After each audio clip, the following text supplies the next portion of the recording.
ஸ்ரீமதே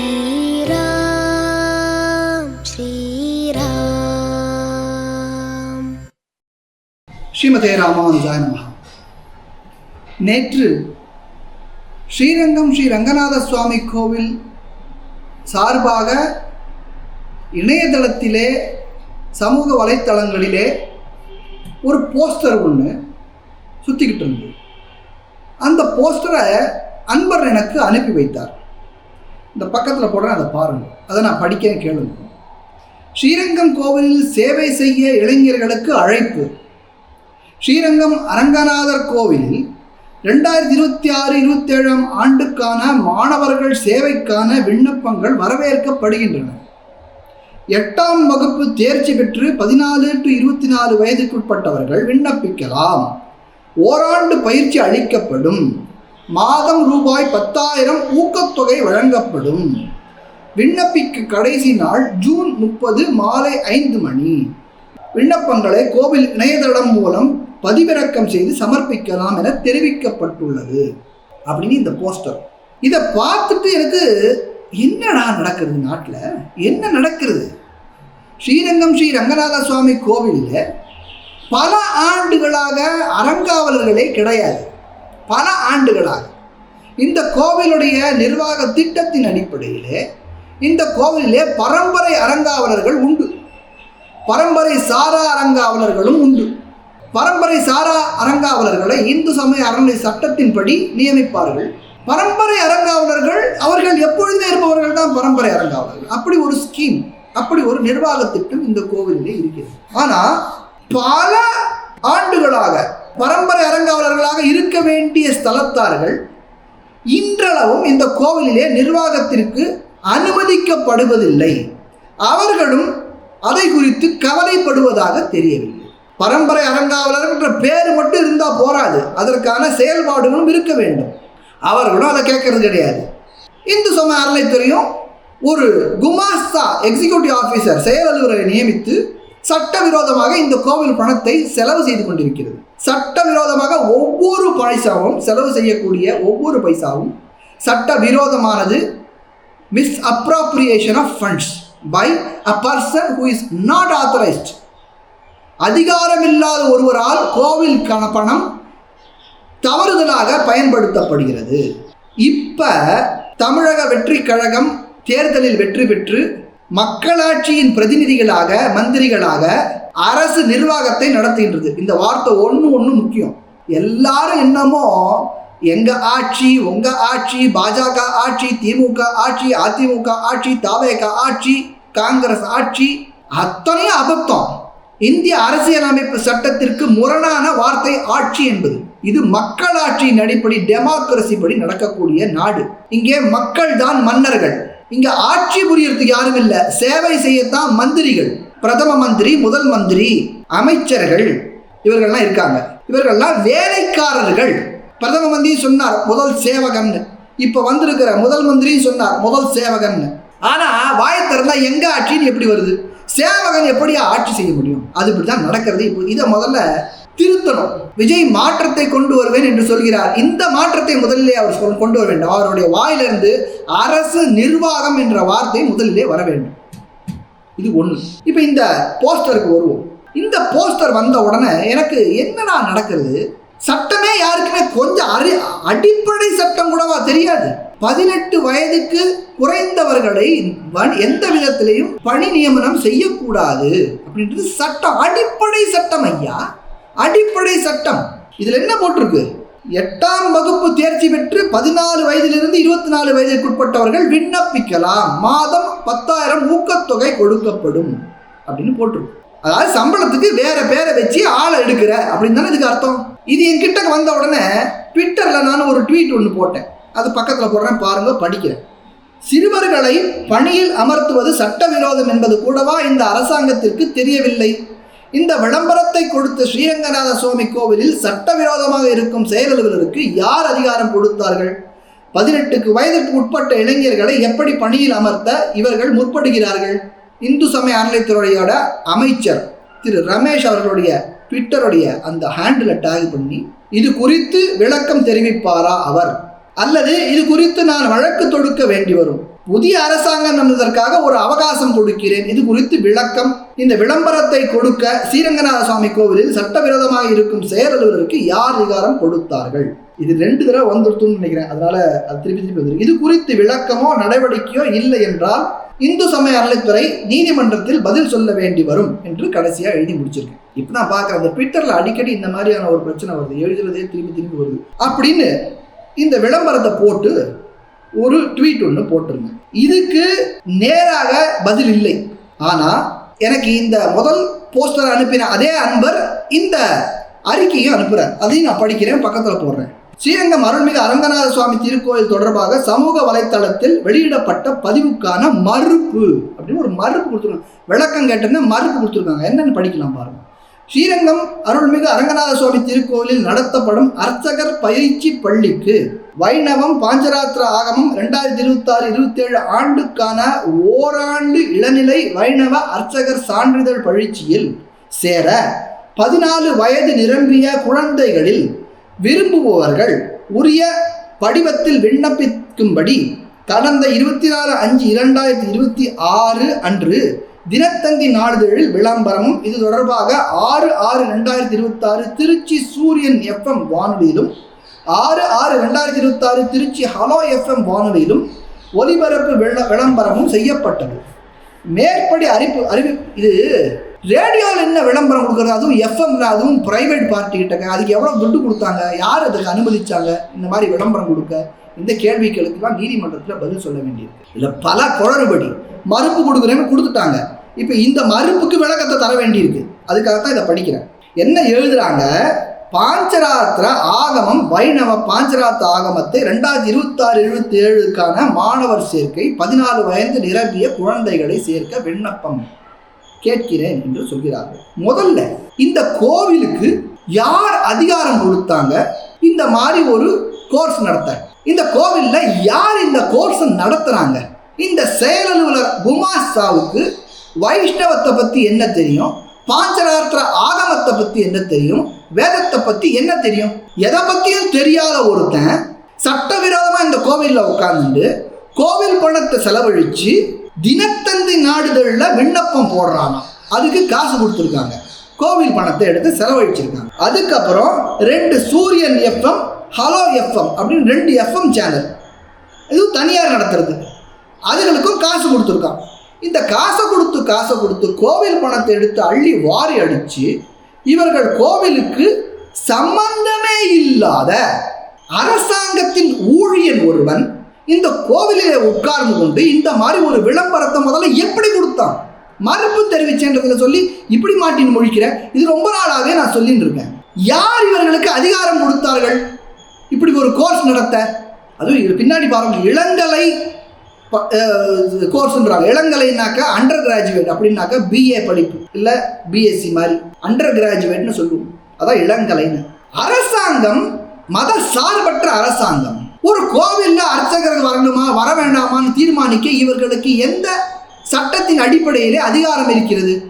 இதை இத்தனை நாள் இந்த கேடுகட்ட திராவிட கும்பல்கள் ஆட்சி செய்த போது பல தடவை கேட்டாச்சு. இப்போ இன்னொரு தடவை தமிழ்நாடு அரசு நிர்வாகத்தில் பொறுப்பேற்று கொண்டிருக்கிற முதலமைச்சர் விஜய், அவருடைய குழு, அவருடைய அமைச்சர்கள், குறிப்பாக இந்து சமய அறநிலைத்துறையின் ஸ்ரீரங்கத்தை சார்ந்த ரமேஷ் அவர்களுக்கு இந்த கேள்வியை நான் கேட்குறேன். நான் கோபமாலாம் கேட்கல. நீங்கள் ஆட்சிக்கு புதுசாக வந்திருக்கீங்கோ, நேரம் கேட்டிருக்கீங்கோ, நேரம் கொடுக்க வேண்டிய என்னுடைய கடமை, பொறுத்து பார்த்து தான் ஆகணும். நான் பொறுமையாக இருக்கிறதுக்கு தயாராக இருக்கேன். 60-70 வருஷமாக ஒரு கும்பல் இங்கே எல்லா நிர்வாகத்தையும் சீர்கெடுத்துன்றதுல யாருக்கும் மாற்று கருத்தே கிடையாது. நான் உங்களுக்கு ஓட்டும் போடலை, நான் நோட்டாவுக்கு தான் ஓட்டு போட்டேன். இருந்தாலும் இன்று நீங்கள் அரசு நிர்வாக பொறுப்பிலே மக்களாலே தேர்ந்தெடுக்கப்பட்டு இருப்பதனாலே உங்கள் மேலே எனக்கு கோபமெல்லாம் இல்லை. உங்களுடைய அமைச்சர்கள் எல்லாரும் இளைஞர்கள், அவங்களுக்கு விஷயம் தெரியறதுக்கு நாளாகும். எனக்கு தெரிஞ்சு 2 வருஷமாவது பிடிக்கும். அது வரைக்கும் நான் காத்துட்டு இருக்கேன். ஆனால் அதுக்காக இந்த இந்து சமய அறநிலைத்துறை அடிக்கக்கூடிய கூத்துக்களை பார்த்துட்டே இருக்க முடியாது. ஒன்று, நீங்கள் இதை அவசரமாக புரிஞ்சுண்டு சரி பண்ணலாம், இல்லை நீதிமன்றத்துக்கு நான் எடுத்துகிட்டு போய் சரி பண்ண வைக்கலாம். இதில் 2த்துல ஏதாவது ஒரு வழி தான். இது அப்படியே அனுமதிக்க முடியாது. இந்து சமய அறநிலைத்துறையுடைய வேலை அது கிடையாது. அமைச்சர் ரமேஷ்க்கு சொல்லிக்கிறேன், சட்ட வல்லுநர்களை பக்கத்தில் வச்சுக்கோங்க. உங்களுடைய அரசு தரப்பு வழக்கறிஞர் மிகவும் நல்லவர், சாந்தமானவர்.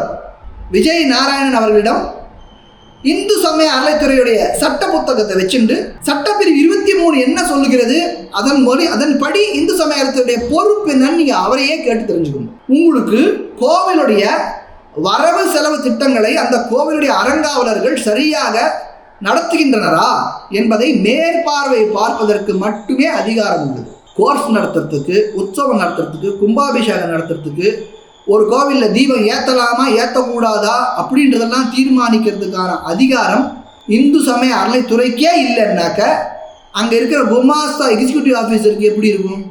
நான் இன்னொரு தடவை சொல்கிறேன், தமிழக வெற்றி கழகத்துடைய அமைச்சர்களை குறை சொல்வது என்னுடைய நேரம் இல்லை. ஏன்னா இந்து சமய அறநிலைத்துறைன்ற ஒரு துறை புறையோடி கிறந்த கரையான்கள் நிறைந்த ஒரு துறை. இங்கே இருக்கிறவங்க ஒவ்வொருத்தனும் பழந்தின்னு கொட்டம் போட்டவங்க, உங்களை மிஸ்டைரக்ட் பண்ணுவாங்க. அவங்களுடைய பொழப்பே அதில் தான் ஓடுறது. அதனால் போன அரசாங்கம் செஞ்சது, நீங்கள் இப்போ உங்களுடைய கூட்டணியில் இருக்கிற கம்யூனிஸ்டுகளுடைய நிர்பந்தம் அப்படின்னெல்லாம் சொல்லிக்கிட்டு சட்டவிரோதமான செயல்களை நீங்கள் செய்யக்கூடாதுன்றது என்னுடைய எண்ணம். விஷயத்துக்கு வந்துடுவோம். மேற்படி அறிவிப்புகளில் விண்ணப்பம் அளிப்பதற்கு கடைசி நாள் 8/6/2026 என்று தெரிவிக்கப்பட்டிருந்தது. இந்நிலையில் 10 விண்ணப்பங்கள் மட்டுமே வரப்பெற்றது. எத்தனை விண்ணப்பம் உங்களுக்கு வரணும், எத்தனை பேரை எடுக்கிறேன்னு முதல்ல நீ சொல்லணும் இல்லையா? முதல்ல உனக்கு இந்த கோர்ஸ் நடத்துறதுக்கே அதிகாரம் கிடையாது. உன்னை எந்த அத்தாரிட்டி கோர்ஸ் நடத்துறதுக்கு நியமித்தாங்க? அதுக்கு யார் அப்ரூவல் கொடுத்தாங்க? ஒருத்தர் ஒரு அண்டர் கிராஜுவேட் கோர்ஸ் இளநிலை பட்டியல் நடத்தணும்னாக்க அதுக்கு பல வரமுறைகள் இருக்கிறது, பல நிபந்தனைகள் இருக்கின்றன. அதில் எந்த நிபந்தனை ஸ்ரீரங்கநாத சுவாமி கோவிலுக்கு கிடைச்சது இதை நடத்துறதுக்கு? 10 விண்ணப்பங்கள் மட்டுமே பெறப்பட்டது. 10 விண்ணப்பங்கள் பெறுவதற்கு நீங்கள் யார்? அதுவே குளறுபடி. இது பல காலமாக நடந்துட்டு இந்த வருஷமும் நடக்கிறது. அதனால் மாணவர் சேர்க்கையினை அதிகப்படுத்துவதற்கு மேற்படி விண்ணப்பத்திற்கான கடைசி நாள் 30/6/2026 வரை நீட்டிக்கப்பட்டுள்ளது என 11/6/2026 அன்று அனைத்து நாளிதழ்களிலும் செய்தி வெளியிட கேட்டுக்கொள்ளப்பட்டது. முக்கியமான பாயிண்ட். அமைச்சர் ரமேஷ் அவர்கள் கவனிக்க வேண்டிய ஒரு முக்கியமான புள்ளி. முதல்ல அர்ச்சகர் சான்றிதழ் இளநிலை பள்ளியை நடத்தவே முடியாது, அதிகாரமே இல்லை. அப்படி நடத்துறதுக்கு கால்ஃபார் பண்ணதும் தப்பு, அதுக்கு கோவில் காசு எடுத்து அட்வர்டைஸ் பண்ணதும் தப்பு. அதிகாரம் இல்லாமல் அட்வர்டைஸ் பண்ண முடியாது. அறங்காவலர்களுடைய தீர்மானம் இல்லாமல் ஒத்த பைசா கோவிலில் செலவு பண்ண முடியாது. அப்படி செலவு பண்ணுறது சரியாக இருக்கான்னு பார்க்கறதுக்கு தான் இந்து சமய அறநிலைத்துறையே இருக்குது. ஆனால் வேலி பயிரை மேய்வதாக இன்று யார் பாதுகாக்க வேண்டுமோ அவனே இந்த கோவிலுடைய காசை மிஸ்அப்ரோப்ரியேட் பண்ணிட்டு இருக்கான். 3வது 10 விண்ணப்பம் தான் வந்திருக்குன்னு அட்வர்டைஸ்மெண்ட் கொடுக்குறது. அதுக்கு மேலே அதிகப்படுத்துவதற்கான எல்லா நாளிதழ்களிலும் இவர்கள் விளம்பரம் கொடுத்தாங்களாம். இப்போ அதிகாரபூர்வமாக எல்லா நாடுகளிலும் இந்த செய்தியை வெளியிட வேண்டும் என்று ஒருத்தர் சொன்னாக்க பிரஸ் ரிலீஸ்னு பேர். அதுக்கு அந்த பிரஸ் ரிலீஸ்ன்றது இந்த கோவிலுடைய லெட்டர் ஹெட்டில் அடித்து இந்த கோவிலுடைய ட்ரஸ்டி அல்லது செயலாளர் யாராவது ஒருத்தரை கையொப்பமிட்டு அதை பிரஸ்ஸுக்கு கொடுக்கணும். அதை அப்படியே அவர்கள் பதிவிடுவார்கள். அதுதான் பிரஸ் ரிலீஸ். அதான் இவர் செஞ்சிருக்காருன்னு 11/6/2026 அன்று அனைத்து நாளிதழ்களும் செய்தி வெளியிட கேட்டுக்கொள்ளப்பட்டது. இது வாய் வார்த்தையெல்லாம் கேட்க முடியாது, அதிகாரபூர்வமாக செய்யப்பட்டது. அப்போ தான் பேப்பரில் போடுவாங்க, காசு இல்லாமல் எவனும் போட மாட்டான். மேற்படி அர்ச்சகர் பயிற்சி பள்ளி மாணவர்கள் சேர்க்கைக்கான அறிவிப்பில் இடம்பெற்றிருந்த சேர்க்கை என்ற சொல்லை சேவை என தவறாக சித்தரித்து ஸ்ரீரங்கம் கோயில் சேவை செய்ய இளைஞர்களுக்கு அழைப்பு என்ற தலைப்பில் சமூக ஊடகங்களில் தன்னிச்சையாக அறிவிப்பு ஒன்று தனிநபர்களால் பதிவிடப்பட்டு குழந்தைகளை சேவை செய்ய திருவரங்கம் திருக்கோயில் நிர்வாகம் அழைப்பதாக விஷமத்தனமாக கருத்து பரப்பப்பட்டுள்ளது. என்ன விஷமத்தனம்? அப்படி யார் அந்த விஷமத்தனத்தை பண்ணினான்? அப்போ பண்ணவன் மேலே நீங்கள் என்ன சட்ட நடவடிக்கை எடுத்த? அப்போ 16 வயசு குழந்தைகளை பணியில் அமர்த்தக்கூடாதுன்னு தெரிஞ்சும் அப்படி ஒரு நாடுகள் அதை செய்தியாக வெளியிடுறதுனாக்க, அல்ல ஒரு ஊடகம், அது சமூக ஊடகம் இல்லை தனிநபர் யாராக இருந்தாலும் அதை வெளியிட்டவர் மீது சட்ட நடவடிக்கை என்ன எடுத்தீங்க? இதனால பொதுமக்கள் என்ன போன்றவர்கள் எவ்வளவு பீதி அடைகிறோம், என்ன நடக்கிறதுன்னு நமக்கு குழப்பம். இது யார் மேலே இது ரெஃப்ளெக்ட் ஆகுது? அரசாங்கத்து மேலே ரெஃப்ளெக்ட் ஆகுது. அரசாங்கம் 14 வயசுக்கு உட்பட்டவர்களை வேலைக்கு அமர்த்துகிறது கோவிலே அப்படின்னா போய் சேருது. அப்போ அந்த தவறாக போட்டவன் மேலே என்ன சட்ட நடவடிக்கை நீங்கள் எடுத்தீங்க? அப்படியே விட்டுட்டீங்களா? ஏன் விட்டீங்க? மேலே எழுதுறாரு பாருங்க, விஷமத்தனமாக இது முற்றிலும் உண்மைக்கு புறம்பான செய்தியாகும். இது திருக்கோயிலுக்கும் இந்து சமய அறநிலைத்துறைக்கும் அரசுக்கும் களங்கம் ஏற்படுத்தும் விதமாக தவறாக வெளியிடப்பட்டுள்ள பொய் செய்தி என்ற விவரம் பக்தர்களுக்கும் பொதுமக்களுக்கும் தெரிவிக்கப்படுகிறது. இணையாணைய செயலாளர் ஸ்ரீரங்கம் அருள்மிகு அரங்கநாத சுவாமி திருக்கோயில். உண்மைக்கு புறம்பான செய்தி. அப்போ ப்ரெஸ் கான்ஃபரன்ஸ் ஒன்று போட்டு இது தப்புன்னு சொல்ல வேண்டியது தானே? என்ன ஒரு இந்த மாதிரி ஒரு மறுப்பு? அது எங்கே போட்டீங்க இந்த மறுப்பை? யாரிட பார்த்தா? நான் போட்ட ட்வீட்டை பார்த்துட்டு உங்களுக்கு இந்த கேள்வி வந்திருக்கு, என்னையா நடக்குதுன்னு. நான் என்னுடைய யூகம் என்னன்னா, அமைச்சர் திரு ரமேஷ் அவர்கள் இதை பார்த்து விட்டார். பார்த்துட்டு இதுக்கு என்ன பதில்னு சொல்லி கேட்டிருக்கார். அதுக்கு நீங்கள் மழுப்பலாக இப்படி ஒரு பதிலை போட்டு இதாங்க பதில் அப்படின்னு அவரை ஏமாத்திருக்கீங்கோ. அப்புறம் இப்படி ஒரு அறிவிக்கை விட்டுடுங்கோ அப்படின்னு சொல்லி, அப்போ இது மாதிரி ஒரு நோட்டீஸ் ஒன்று போட்டுடுங்கோ அப்படின்னு அவரும் சொல்லிட்டாரோ என்னமோ தெரியல. இந்த மாதிரி ஒரு மறுப்பு அவசரமாக போட்டு இதுலேயும் மாட்டின்னு இருக்கீங்க. இன்னும் முடியலைங்க, இன்னும் முடியல. இதை நான் பார்த்துட்டு இன்னொரு ட்வீட்டு போடுறேன். ஏன்னா இதில் 1008 குளறுபடி. இதில் அவர்களோட இணையதளத்தில் போய் நாம் பார்த்தோம்னாக்க பக்கத்தில் போடுறத பாருங்க. அங்கே இருக்கிற இணையதளத்தில் இருக்கிற அந்த விண்ணப்ப படிவத்தில் பார்த்தாக்க Alagappa யூனிவர்சிட்டியோட collaborative ப்ரோக்ராமாக Alvar ஆச்சாரியாஸ் Vaishnava research centre அப்படின்னு ஒரு அமைப்பு. இது என்ன அமைப்புன்னு யாருக்கும் தெரியாது. ரங்கநாத சுவாமி கோவில் மூலமாக BA வைணவம், MA வைணவம், MA ஸ்ரீபாஷ்யம் ஆகிய இந்த 3 இளங்கலை முதுகலை பட்டப்படிப்பை சொல்லிக் கொடுக்கிறோம் என்று விண்ணப்பம். அதில் +2 PUC 10th + 3 இயர் டிப்ளமா இல்லைன்னா எனி UG டிகிரி, ஓரியண்டல் சிரோமணி, வித்வான், புலவர், +2 with 3 years டிப்ளமா, இதுதான் அதுக்கு தகுதியாக போட்டிருக்கிறது. 14 வயசில் யாரால +2 முடிக்க முடியும்? 10வது படிச்சுட்டு 3 வருஷம் டிப்ளமா எங்கே படித்து முடிக்க முடியும்? ஒரு பையன் 10வது எழுதணும்னா அவனுக்கு 16 வயசு ஆயிருக்கணும். அப்போ 14 வயசு குழந்தைகளை தகுதியாக வைத்தேன் என்று சொல்லக்கூடிய இந்த குமாஸ்தா செயல் அலுவலர் எப்படிப்பட்ட பொய்யை சொல்லுகிறான்? அதை நான் பார்த்துட்டு ட்வீட் ஒன்று போடுறேன், அதையும் பக்கத்தில் போடுறேன். இந்த பதிவிற்கு ஸ்ரீரங்கநாத சுவாமி கோவிலில் சட்டவிரோதமாக இருக்கும் செயல் அலுவலர் இன்று ஒரு விளக்கம் கொடுத்திருக்கிறார். அமைச்சர் ரமேஷ் இந்த விளக்கத்தை சாதாரணமாக எடுத்துக்கொண்டு கடந்து போகுவது கூடாது. இப்படியா பொய் சொல்லுவான் இந்த கேடுகட்ட செயல் அலுவலன்? அதாவது ஸ்ரீரங்கம் கோயில் அர்ச்சகர் பயிற்சி பள்ளி மாணவர் சேர்க்கை என்பதை சேவை என்று தவறுதலாக ஸ்ரீரங்கம் கோவிலில் சேவை செய்ய இளைஞர்களுக்கு அழைப்பு என்று தவறாக பதிவிட்டுள்ளார்களாம். இப்படியா புழுகுவது? செய்தி அறிக்கை வாய் வார்த்தையாக சொல்வார்களா? இதுதான் செய்தி அறிக்கை என்று அதிகாரபூர்வமாக எழுத்து மூலமாக கொடுக்கப்பட்டதை மட்டுமே ஊடகங்கள் பதிவிடும்.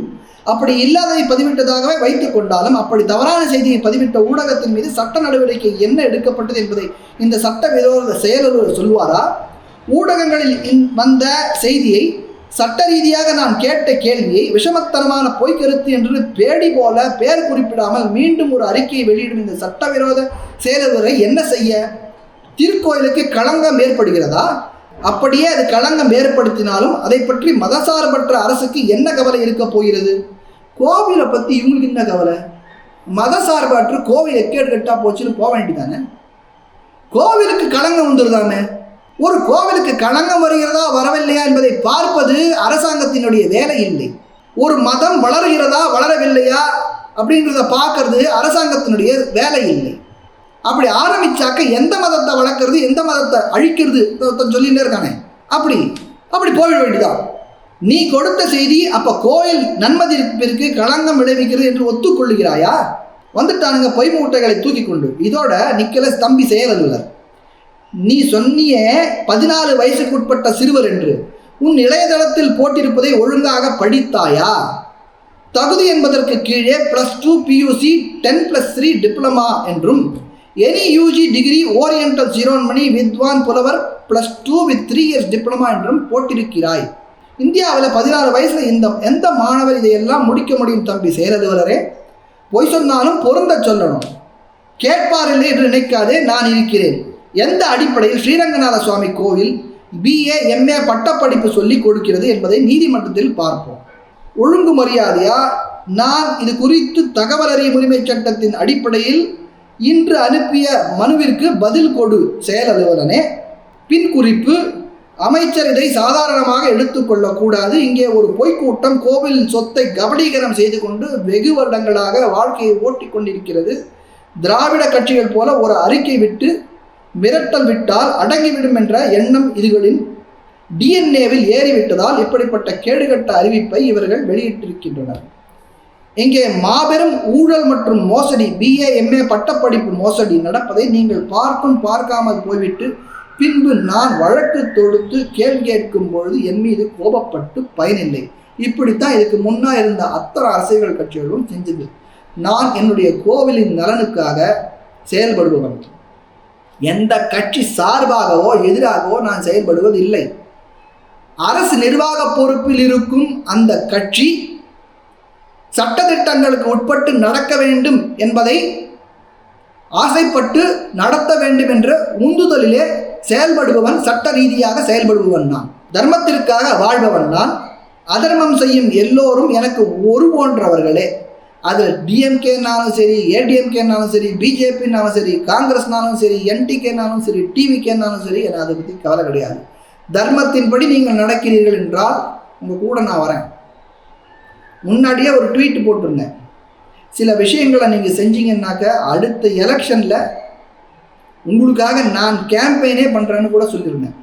அதனால் உங்கள் மேலே எனக்கு கோபமெல்லாம் இல்லை, வெறுப்பெல்லாம் இல்லை. உங்களுக்கு அவகாசம் கொடுக்க நான் தயாராக இருக்கிறேன். ஆனால் வெகு காலம் பொறுக்க முடியாது. இந்த இந்து சமய அறநிலையத்துறை ஸ்ரீரங்கநாத சுவாமி கோவிலிலே சட்டவிரோதமாக நியமித்த இந்த செயல் அலுவலரை உடனுக்குடன் சஸ்பெண்ட் செய்து அவர் மீது சட்ட நடவடிக்கை எடுக்கணும். மேற்கொண்டு இந்த BA MA ப்ரோக்ராம்லாம் நீங்கள் நடத்துறதுக்கு உங்களுக்கு உரிமை இல்லை என்பதை உங்களுடைய அரசு தரப்பு வழக்கறிஞரை கேட்டு தெரிந்து கொள்ளுங்கள். நான் சொல்லி நீங்கள் கேட்கணுன்ற அவசியம் இல்லை. உங்களுடைய நிபுணர்களை, சட்ட வல்லுநர்களை கேட்டு நீங்கள் தெரிஞ்சு கொள்ளலாம். நான் சொல்கிறது தப்பாக இருந்தாக்கா நான் திருத்திக்க தயாராக இருக்கேன். நீங்கள் உங்களுடைய புரிதல் தப்பாக இருந்தாக்கா நீங்கள் புரிஞ்சுக்கிறதுக்கு முயற்சி பண்ணுங்க. நாளாகும் அப்படிங்கிறதுக்காக நடந்து கொண்டிருக்கிற சட்டவிரோத செயல்களை குறித்து எதுவும் சொல்லாமல் இருக்க முடியாது என்பதையும் புரிந்து கொள்ளுங்கள். உங்களுடைய எண்ணம் என்னவாக இருக்கலாம், அதை பற்றி எனக்கு கவலை இல்லை. நாட்டின் அரசு நிர்வாக பொறுப்பை ஏற்றுக்கொண்டு விட்டீர்கள். அரசியலமைப்பு சாசனத்தின் மீது சத்தியம் செய்து பொறுப்பேற்றுக் கொண்டிருக்கிறீர்கள். அவ்வளவுதான் எனக்கு வேண்டியது. அந்த அரசியலமைப்பின் படி நீங்கள் நிர்வாகம் செய்தால் ஒரு பிரச்சனையும் இல்லை. ஆனால் அதை மீறி நடந்தால் அதற்கு பொறுப்பு நான் இல்லை. தவறு செய்ததை திரித்து கொள்ள வேண்டியது தவறு செய்தவர்களை ஒழிய சுட்டி காட்டுபவன் அல்லன். Don't please shoot the messenger. இன்னொன்று கேட்கணும்னு இருக்கேன். இதை பார்க்கக்கூடிய கிறிஸ்துவ இஸ்லாமிய அன்பர்கள் கொஞ்சம் பொறுமையாக அதை கேளுங்க, தெரிஞ்சுக்கிறதுக்காக கேட்குறேன். இதே போல் உங்கள் மதத்தில் உங்களுடைய வழிபாட்டு தலங்களிலே ஒரு ஃபாதராகவோ, ஒரு ப்ரீஸ்டாகவோ, ஒரு பாஸ்டராகவோ, கிறிஸ்துவத்தில் இல்லை, இஸ்லாமில் அது மௌல்லாவா எனக்கு சரியாக தெரியல, அவராகவோ ஒருவர் அங்கே பணியாற்ற வேண்டும் என்றால் அதற்கு அரசு ஒரு கோர்ஸ் ஒன்று நடத்தி, 1 வருஷ கோர்ஸ் நடத்தி அதில் சர்டிஃபிகேட் கொடுத்து அதில் யார் வேணாலும் யாராவனா ஆகலாம் அப்படின்னு அவர்கள் முனைந்து அப்படி ஒரு சர்டிஃபிகேட் கோர்ஸை கொடுத்து உங்ககிட்ட அனுப்பினா அதை ஏற்றுப்பீங்களா?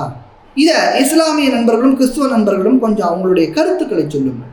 உங்களுடைய வழிபாட்டு தலங்களிலே யார் வேண்டுமானாலும் பாதிரியாராகவோ மௌலாவாகவோ ஆக முடியுமா? அதற்கு அரசு ஒரு வருட கோர்ஸ் ஒன்று நடத்தி அதுக்கு சர்டிஃபிகேட் கொடுத்து அனுப்பினாக்க நீங்கள் வேலையில் வச்சுப்பீங்களா அப்படிங்கிறது எனக்கு தெரிஞ்சுக்கணும். இந்த கோர்ஸ் இன்னொன்று சொல்ல மறந்துட்டேன். இதை ஒருத்தரோட பேசிட்டு இருந்த போது அவர் சொன்னார், இல்லை அதை பற்றி நீங்கள் சொல்கிறீங்க, அவங்க அர்ச்சகர் பயிற்சி பள்ளி பற்றி சொல்கிறத பற்றி நீங்கள் தப்பாக எடுத்துட்டு நீங்கள் வேற எதையோ சொல்கிறீங்க, பாருங்கள் இந்த ஓராண்டு சான்றிதழ் படிப்பு வைணவம்னு எழுதியிருக்காங்க பாருங்கள் அப்படின்னு இதை கொடுத்தாங்க. சைட்டில் போடுற அதையும் படிச்சுடுறேன். தமிழ்நாடு அரசு இந்து சமய அறநிலைத்துறை. அப்போ இது இந்து சமய அறநிலைத்துறையோடைய ஒரு இனிஷியேட்டிவ். அருள்மிகு அரங்கநாத சுவாமி திருக்கோயில் ஸ்ரீரங்கம். ஜாதி வேறுபாடின்றி யாவரும் அர்ச்சகர் ஆகலாம் என்ற திட்டத்தின் கீழ் அர்ச்சகர்களை உருவாக்கும் அர்ச்சகர் பயிற்சி பள்ளியில் உடனே சேருங்கள். இது என்ன திட்டம்? இதுக்கு லீகல் சாங்டிட்டி என்ன இருக்கு? இதுக்கு முன்னாடி இருந்த திராவிட அரசு நிர்வாகம் சட்டவிரோதமாக பல விஷயங்களை செய்தாங்க. அதில் இது ஒன்று. இப்படி ஒரு சட்டமே இல்லை, எல்லாரும் அர்ச்சகராகலாம்னு ஒரு சட்டம் இருக்கான்னு நீங்கள் இப்போ உட்காந்துருக்கீங்க இல்லையா சீட்டில், பாருங்க எங்கேயாவது இருக்கான்னு. எல்லாரும் அர்ச்சகராகலாம்னு ஒரு சட்டம் இயற்றவே முடியாது. சரியா? அப்படி பண்ணினாக்க நீங்கள் ஒரே ஒரு வரி மட்டும் சொல்கிறீங்களே, உங்களுடைய பைலைனாக வச்சுருக்கீங்களே, பிறப்பொக்கும் எல்லா உயிருக்கும்ன்றது போயிடும். அப்போ இந்துக்களுக்கு மட்டும் ஒரு வழி, கிறிஸ்துவர்களுக்கும் இஸ்லாமியர்களுக்கும் பௌத்தர்களுக்கும் ஜெயினர்களுக்கும் மற்றவர்களுக்கும் ஒரு வழி ஆயிடும். அப்போ பிறப்பொக்கும்ன்றது போயிடும் இல்லையா? அதனால் இங்கே நீங்கள் செய்ய முடியாதுன்றது அதிலேயே தெரிஞ்சுக்கணும். ஜாதி வேறுபாடின்றி யாரும் அர்ச்சகராகலாம் என்ற திட்டத்தின் கீழ், இது யாருடைய திட்டம்? இதை நீங்கள் அமைச்சர் கொஞ்சம் தெளிவுபடுத்தணும். அர்ச்சகர்களை உருவாக்கும் அர்ச்சகர் பயிற்சி பள்ளியில் உடனே சேருங்கள். அர்ச்சகர்கள் இவர்கள் உருவாக்குறது இவர்கள் யாரு? இந்து சமய அறநிலையத்துறை யாரு? இவர்கள் யார் உருவாக்க? ஓராண்டு சான்றிதழ் படிப்பு வைணவம், மாணவர்கள் சேர்க்கை அறிவிப்பு, இந்து சமய அறநிலையத்துறை கோட்பாடுகளை கடைபிடிப்பவர்களாக இருத்தல் வேண்டும். அப்போ இந்துக்களாக இருக்கணும்னு அவசியம் இல்லை. அதில் பார்த்தாக்க இந்துக்களின் கோட்பாடுகளை கடைபிடிப்பவர்களாக இருக்கணும். அது என்ன கோட்பாடுங்க கொஞ்சம் சொல்லுங்களேன் பார்க்கலாம்.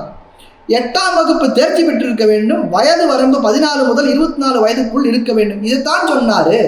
நீங்கள் எம்ஏ பிஏன்னு சொல்கிறீங்க, அப்படியே இருக்கட்டும். ரெண்டுத்துக்கும் நீங்கள் பதில் சொல்லி ஆகணும். எம்ஏ பிஏ அது ஒன்று நடத்துறீங்கன்னா அதுக்கும் நீங்கள் பதில் சொல்லி தான் ஆகணும். உணவு தங்குமிடத்துடன் மாதம் ரூபாய் 10,000 ஊக்கத்தொகை வழங்கப்படும். யாருடைய காசை யாருக்கு எடுத்து கொடுக்குற? ஊக்கத்தொகை வழங்கிறதுக்கு 10,000 ரூபா மாதம் கொடுக்கறதுக்கு என்ன அதிகாரம் இருக்கிறது? இந்த கோவிலில் பல காலமாக அறங்காவலர்களே இல்லாத போது கோவில் பணத்தை 10,000 ரூபாயை எடுத்து நீ தானம் பண்ண நீ யார்?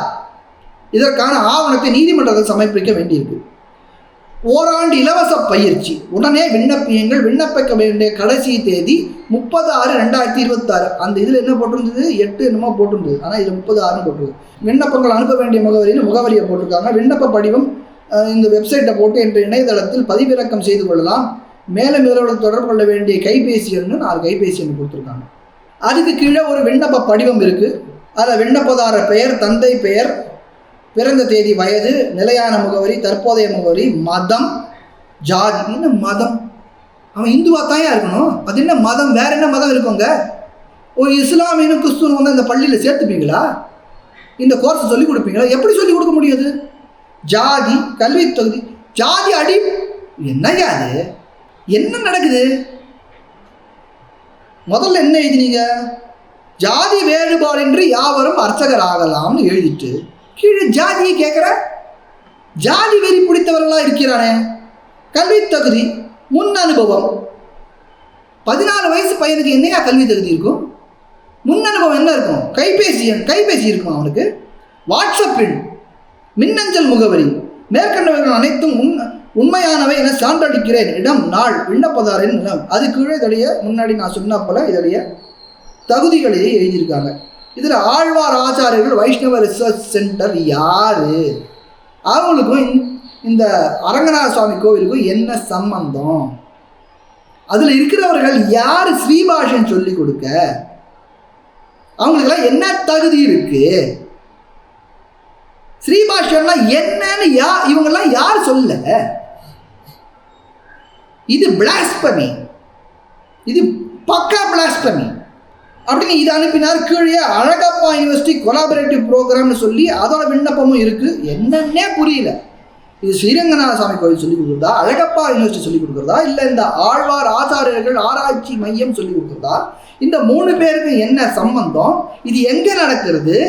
எவ்வளவு காசு வாங்குறீங்க? எவ்வளவு நாள்? யாரு? என்ன நடக்கிறது? எவ்வளவு கோவில் பணம் போகுது? அப்படின்னு ஒரு 1000 கேள்விகள் இருக்கு.